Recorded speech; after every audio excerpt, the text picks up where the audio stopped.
Vous écoutez le journal des diasporas africaines. Bonjour.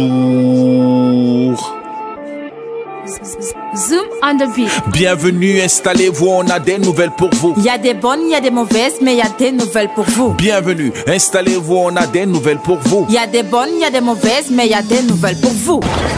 Vous écoutez le journal des diasporas africaines. Excellence, Madame Liliane Massala, vous êtes ambassadeur ou représentant de la République gabonaise près la République française. Vous représentez le Portugal, Monaco et Andorre et vous êtes aussi représentant permanent du Gabon auprès de l'OIF. Alors, c'est une question importante pour beaucoup d'entre nous, c'est la question et je pense qu'on vous attend à ce niveau-là. Alors, qu'en est-il de l'élection présidentielle à venir dans le sens de comment s'est passé l'enrôlement de nos compatriotes en France? Et est-ce que vous avez un message particulier à envoyer à la diaspora gabonaise de France? Très bien, merci. Effectivement, c'est une question importante. Ça n'arrive qu'une fois tous les 7 ans au départ, aujourd'hui tous les 5 ans maintenant, désormais. C'est un moment important dans la vie de notre nation, de pouvoir aller aux urnes pour voter, pour élire son dirigeant. Et le dirigeant, il faut le choisir avec, on va dire, tout le bon sens possible, parce que ça engage l'avenir de chacun d'entre nous. Et donc, pour permettre à la communauté gabonaise de France et des autres pays, bien sûr, de la juridiction, vous avez cité le Monaco, Andorre, Portugal.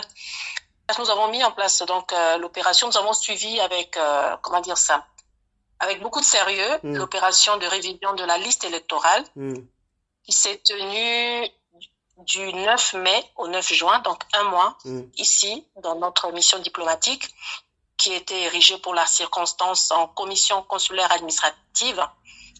Et comme le prévoit le code électoral gabonais, cette opération est de la compétence du ministère de l'Intérieur, qui a déployé pour la circonstance des agents enrôleurs dans les ambassades et délégations permanentes gabonaises, lesquels ont été appuyés par des délégués du Centre gabonais des élections, donc le CGE, qui étaient là en qualité d'observateurs. Donc on les a accompagnés tout au long de cette période, du 9 mai au 9 juin. Et dans l'ensemble, je dirais que cette opération qui s'est tenue en 2 phases s'est déroulée dans des bonnes conditions. Il y a eu des petits couacs du départ, ce qui ne manque pas parce que la communication n'a pas pu se faire avec autant de rigueur que nous l'aurions souhaité. Mais on a vite rattrapé les choses. Il y a eu un flottement de 2 jours, pas plus. On a vite rattrapé les choses. Donc, dans un premier temps, il s'est agi de l'enrôlement des primo-votants et des changements de centre de vote pour ceux ayant participé au scrutin antérieur. Vous savez qu'il y a une forte mobilité des Gabonais qui quittent le Gabon vers la France. Donc, naturellement, les changements de centre de vote s'imposent. Moi, j'en suis l'exemple. J'ai voté en 2016 au Gabon, à Libreville, et cette année, je vais voter à Paris. Donc, la deuxième phase qui vient de se dérouler il y a une semaine, ça s'est achevé il y a exactement une semaine, dimanche dernier, a été consacrée aux réclamations. Donc, là aussi, les choses se sont très bien passées. Donc, en ce qui nous concerne, nous avons contribué de manière assez significative à la réussite de cette opération, que ce soit d'enrôlement et de réclamation. Et ceci par un dispositif d'appui qu'on a mis en place, aussi bien les personnels diplomatiques. Donc, on a mis à disposition des centres d'enrôlement et de réclamation, plutôt d'enrôlement, on va dire, les personnels diplomatiques, les consuls honoraires. Nos consuls honoraires nous ont bien accompagnés. Je profite donc de votre antenne pour les remercier encore une fois de leur implication. Et les compatriotes référents. On a désigné des compatriotes que nous avons pris au sein des associations. Pour la plupart, ce sont eux-mêmes qui se sont désignés pour nous accompagner, pour accompagner ces opérations d'enrôlement et de réclamation. Donc, à eux aussi, j'adresse mes vifs remerciements. Et tout s'est très bien passé. On a eu en France 11 villes qui ont reçu les centres d'enrôlement et de réclamation. Et en dehors de la France, on a eu à faire la même opération au Portugal. Et ceux de Monaco ont dû se rabattre. On les a envoyés vers Marseille ou Nice. Donc, les villes les plus proches de Monaco, c'est Marseille et Nice. Donc, on les a dirigés vers ces centres. Donc, ils ont pu se faire enrôler aussi. C'est vrai qu'il n'y a pas une grande communauté à Monaco, mais on a tenu à ce que tout le monde puisse se faire enrôler dans les bonnes conditions. Donc, au terme de cette opération de révision, qui a connu donc un remarquable engouement dans les principaux pôles que j'allais poser la question justement. Oui. Voilà, il y a les principaux pôles, c'est l'Île-de-France, Auvergne-Rhône-Alpes, Nouvelle-Aquitaine et tout ça. Donc, on a pu réaliser tout ça. Le fichier électoral dans la juridiction, aujourd'hui, s'est enrichi de près de 2500 nouveaux inscrits.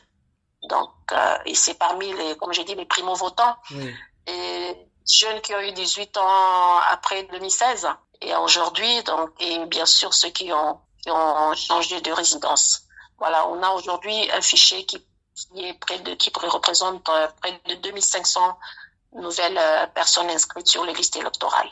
Et nous espérons que tout va très bien se passer. On va faire tout pour que le scrutin se passe bien du 26 août, se passe également dans des bonnes conditions. Nous sommes accompagnés par Libreville, comme je disais tout à l'heure, c'est le ministère de l'Intérieur qui est l'organisateur de cette importante opération avec le Centre gabonais des élections. Excellence, alors on est arrivé au bout de cette semaine gabonaise. Je vous remercie infiniment d'avoir pris de votre précieux temps pour nous accompagner. Est-ce que vous avez un message particulier à envoyer à vos compatriotes en France, mais également à ceux qui sont au Gabon?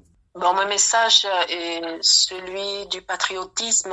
Et puis j'aime bien ce mot amour les uns pour les autres. Donc il faut et c'est l'amour qui fait tout. Si on s'entend, si on s'aime, on peut construire notre nation de manière pacifique. On n'a pas besoin de se tirer sur les jambes, comme on dit, pour se faire entendre.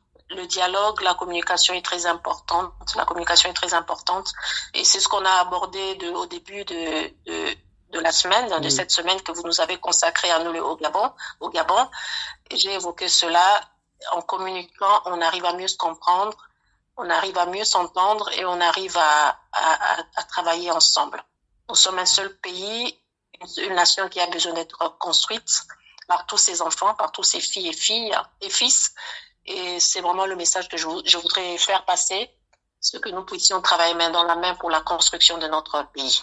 Et je vous remercie d'en faire partie, Madame Djeki, de cette construction, rien qu'à travers vos activités de communication, la parole que vous donnez aux Gabonais, à nous, pour nous exprimer, pour faire connaître nos activités au niveau de l'ambassade.